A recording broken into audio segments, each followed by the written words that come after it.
आपको कोई दलित आदमी सिर्फ इतना कह दे कि इन्होंने मुझे जाति सूचक कहा, अब आप हो गए। विष्णु शर्मा, विष्णु का केस आपको पता ही होगा, यूपी का 20 साल तक बच रहा है SC ST एक्ट के मिसयूज में, 20 साल जेल में रहा, बाद में पता चला 22 जनवरी हुआ, उसके 20 साल कौन लौटाएगा। एडिशनल सॉलिसिटर जो सरकार का पक्ष रख रहे थे उन्होंने साफ कर दिया कि इसमें कमियां हैं, हम इसको खत्म करना चाहते हैं। तो कहीं ना कहीं एक सरकार का रिप्रेजेंटेशन सामने आ गया कि इसमें जो कमी है उसको सरकार खत्म करना चाहती है। तो कहीं ना कहीं अब जो समर समाज है, सामान्य समाज है, वो सरकार की मनोदशा इस मामले में समझ गई है। आप तो SC ST एक्ट की बात करें, मैं 498 पे अभी आ रहा हूँ, इतने मिसयूज हो रहे थे। क्या था, महिलाओं को दहेज के लिए प्रताड़ना में, महिलाओं की सुरक्षा के लिए कानून बनाए गए थे 1983 में, 498 स्पेशल लेजिस्लेशन में। भाई साहब, महिलाएं क्या करती थी, जाती थी थाने पे, दादी नानी क्या उसको नातेदार नंदोई सबको उठा लेती थी, नौकरी लगने वाली, जिसकी नौकरी वो नौकरी सस्पेंड, पति सब। अच्छा, मजे की बात ये, अगर मान हम ये नहीं करें दहेज के लिए प्रताड़ना नहीं होती, बिल्कुल होती है, तो उसके लिए आप जेठ को या मान लो पति को, सास ससुर करोगे, यहाँ नंदोई नंदन सबको। सुप्रीम कोर्ट को अरनेश कुमार बनाम बिहार राज्य जस्टिस CK प्रसाद और जस्टिस पिनाकी चंद्र घोष की बेंच ने कानून स्पेशल लाया गया कि अब 7 साल की सजा में और डॉरी एक्ट वाले केस में अब अरेस्ट नहीं होगा।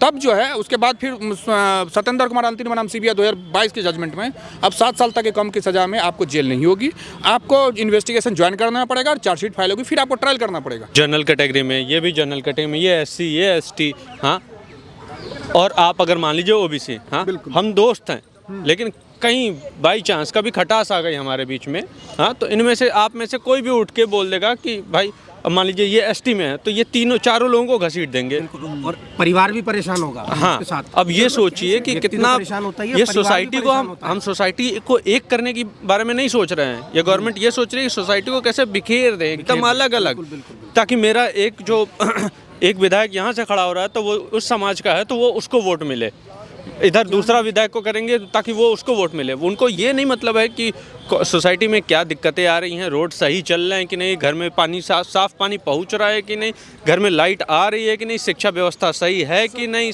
सरकारी नौकरी निकल रही है कि नहीं। सर कैसे देखते हैं आज जो ये सुनवाई? देखिए, आज सबसे पहले तो आपके दर्शकों को और जितने आपके दर्शक उनको बहुत बहुत शुभकामनाएं। सवर्णों को बहुत बड़ी जीत हुई है। आज सुप्रीम कोर्ट ने जो ड्रैकोनियन लॉ था, जो काला कानून था UGC 2026 का, उसको स्टे किया है और उन्होंने सुप्रीम कोर्ट ने आज लताड़ लगाई है। सरकार के वकील साहब जो हैं तुषार मेहता साहब, सॉलिसिटर जनरल, उनको कहा कि भारत 75 साल आज़ाद हुए हो गया और सारा चीज़ हो गया, लेकिन आप अभी भी जो है समाज को कानून के जातिगत भेदभाव में बांट रहे हो, तो ये कहीं ना कहीं गलत है। और सुप्रीम कोर्ट ने स्टे करते हुए ये कहा कि आप टीम पढ़े लिखों की टीम बनाइए। जिसने भी ये कानून बनाया, मुझे लगता है पक्का ये शराब के नशे में बनाया है, रात में बैठा कुछ भी लिख दिया, खुद कंफ्यूज है, जजेज कंफ्यूज है। यहाँ सुप्रीम कोर्ट में जो आज हुआ उसमें तुषार मेहता साहब के पास उसका कोई जवाब नहीं था। सुप्रीम कोर्ट में हमारी तरफ से जो अपियर हो रहे थे जैन साहब, वो जैन साहब पूरी बात समझाएं और ऑनरेबल जज कन्विंस हुए और उन्होंने प्रथम दृष्टया, जिसको वर्ड बोलते हैं प्रेमा फेसाई, प्रथम दृष्टया ही माने कि असंगत है, कानूनी रूप से वैध नहीं है, और स्टे करते हुए 19 मार्च की डेट लगाई और उन्होंने ये इशू नोटिस करते हुए जो भारत सरकार से और रिस्पोंडेंट UGC से भी कानून जवाब मांगा कि आप इस पर अपना काउंटर फाइल करिए। हम इसमें संवैधानिक निर्वचन का मामला है, तो संवैधानिक निर्वचन ये होता है कॉन्स्टिट्यूशनल इंटरप्रिटेशन के, क्या कॉन्स्टिट्यूशन के आर्टिकल 14, 15 सारे इक्वलिटी क्लॉज जितने हैं उसके वायलेशन में, तो इसलिए उन्होंने स्टे लगाते हुए उनसे जवाब मांगा है। और आज जो है और जो पढ़े लिखों के एमिनेंट जूरीज, एमिनेंट प्रोफेसर्स, जो एकेडमिशियंस हैं, जूरीज हैं, उनकी एक टीम बनाने को कहा है कि आप उनसे सुझाव लीजिए, एक ड्राफ्ट बनाइए और जो है ड्राफ्ट को यहाँ पे बताइए और फिर सरकार को कहिए कि उस पर कानून बनाए। फिलहाल के लिए स्टे होगी। अगला तो हो गया सर, सरकार की क्या मजबूरी रही होगी कि UGC? सरकार की कोई मजबूरी नहीं थी, एक कमेटी ने UGC एक्ट को बनाया था, वो कमेटी में मूर्ख बैठे होंगे इसीलिए कानून बना दिया होगा। सरकार इसमें कहीं से भी इंटेलिजेंस नहीं थी। हालांकि सरकार को समय रहते इसको वापस ले लेना चाहिए था। सुप्रीम कोर्ट अगर इसे खत्म करेगी तो सरकार की किरकिरी होगी। दूसरी चीज कि एडिशनल सॉलिसिटर जो सरकार का पक्ष रख रहे थे उन्होंने साफ कर दिया कि इसमें कमियां हैं, हम इसको खत्म करना चाहते हैं। तो कहीं ना कहीं एक सरकार का रिप्रेजेंटेशन सामने आ गया कि इसमें जो कमी है उसको सरकार खत्म करना चाहती है। तो कहीं ना कहीं अब जो समर समाज है, सामान्य समाज है, वो सरकार की मनोदशा इस मामले में समझ गई है। तीसरी चीज मैं बताऊं, honourable chief justice of India ने कहा कि 3C जो जिसमें कि OBC और SC ST की बात कही गई है उसको लाने की क्या जरूरत थी, जब UGC के रूल में 2012 में ऑलरेडी यह रूल है कि 3E में किसी के साथ भी डिस्क्रिमिनेशन होगा तो वो कंप्लेन कर सकता है। तो 3C ला के स्पेसिफिक करने की क्या ज़रूरत थी? डिस्क्रिमिनेशन किसी के साथ हो सकता है, चाहे वो जनरल हो, चाहे OBC हो, चाहे SC ST हो, और सबको प्रोटेक्शन मिलना चाहिए। Equal protection of the law और equality before the law is a constitutional right of every citizen of the constitution of India.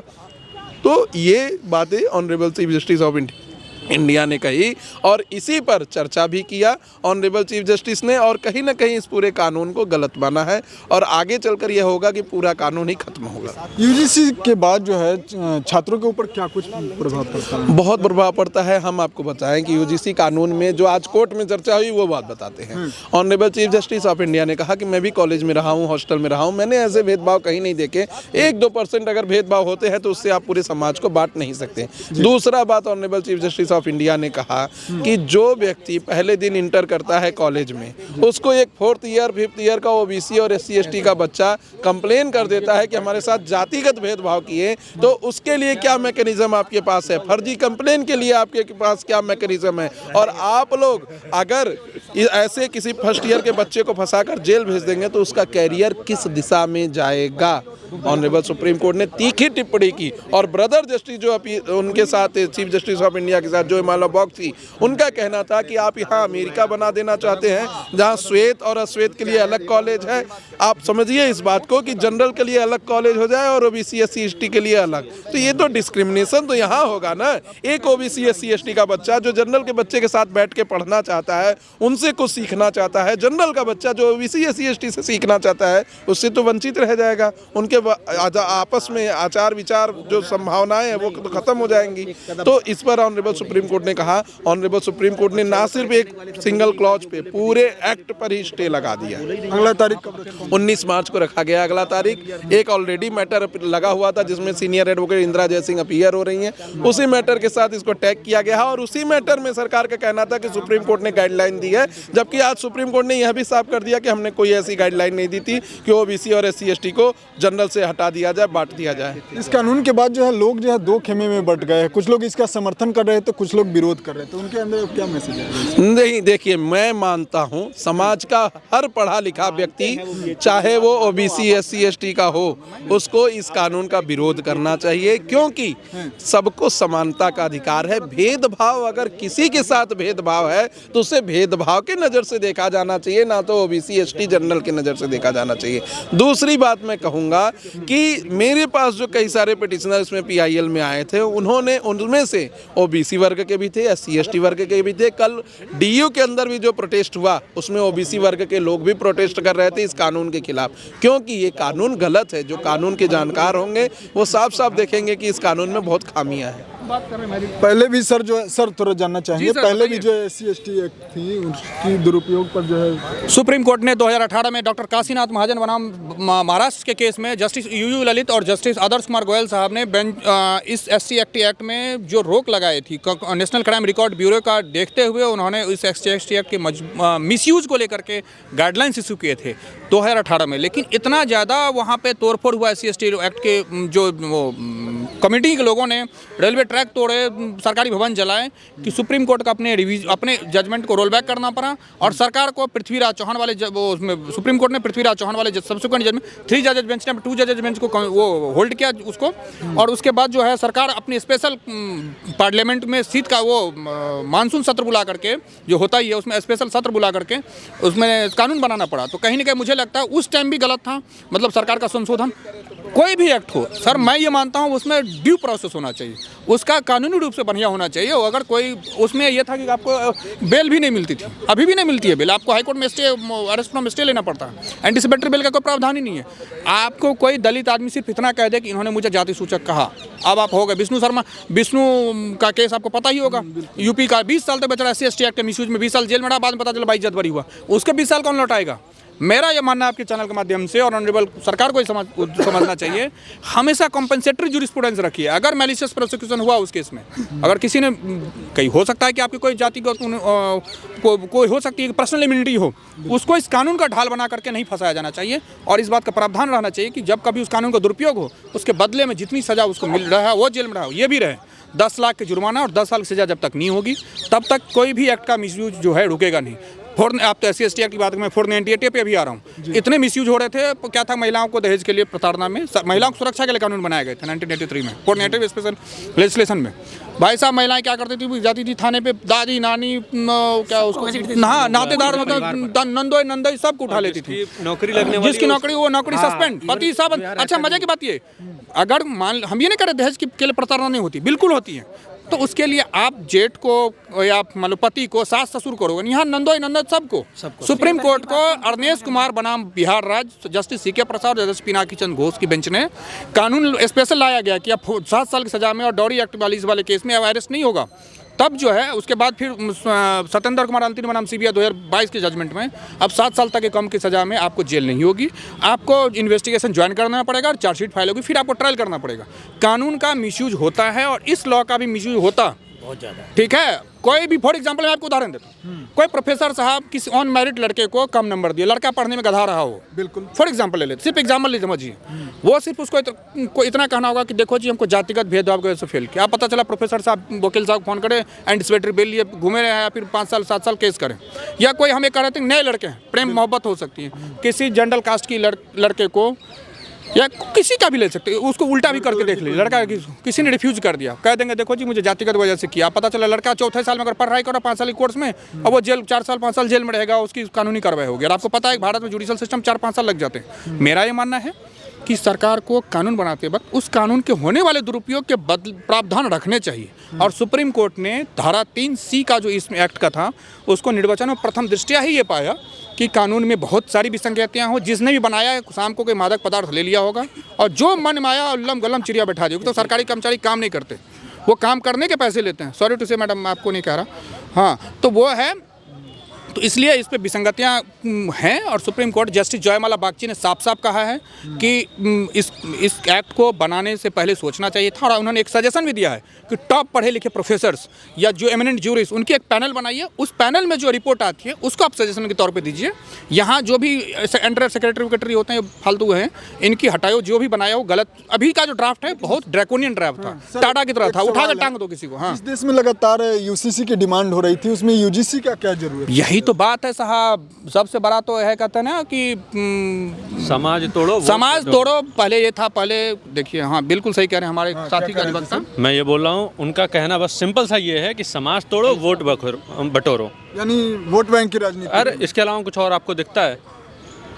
इसके अलावा कुछ और दिखता है? तो कैसी ये घटिया राजनीति है कि स्टूडेंट छात्रों पर ये स्टूडेंट के लिए ही नहीं है, ये पूरे सोसाइटी के लिए। अगर मान लीजिए मैं जनरल कैटेगरी में, ये भी जनरल कैटेगरी में, ये SC, ये ST, हाँ, और आप अगर मान लीजिए OBC, हाँ, हम दोस्त हैं, लेकिन कहीं बाई चांस कभी खटास आ गई हमारे बीच में, हाँ, तो इनमें से आप में से कोई भी उठ के बोल देगा कि भाई अब मान लीजिए ये ST में है, तो ये चारों लोगों को घसीट देंगे और परिवार भी परेशान होगा। हाँ, अब ये सोचिए कि कितना ये सोसाइटी को हम सोसाइटी को एक करने की बारे में नहीं सोच रहे हैं। ये गवर्नमेंट ये सोच रही है कि सोसाइटी को कैसे बिखेर दे एकदम अलग अलग, ताकि मेरा एक जो एक विधायक यहाँ से खड़ा हो रहा है तो वो उस समाज का है तो वो उसको वोट मिले, इधर दूसरा विधायक को करेंगे ताकि वो उसको वोट मिले। उनको ये नहीं मतलब है कि सोसाइटी में क्या दिक्कतें आ रही हैं, रोड सही चल रहे हैं कि नहीं, घर में पानी साफ पानी पहुंच रहा है कि नहीं, घर में लाइट आ रही है कि नहीं, शिक्षा व्यवस्था सही है कि नहीं,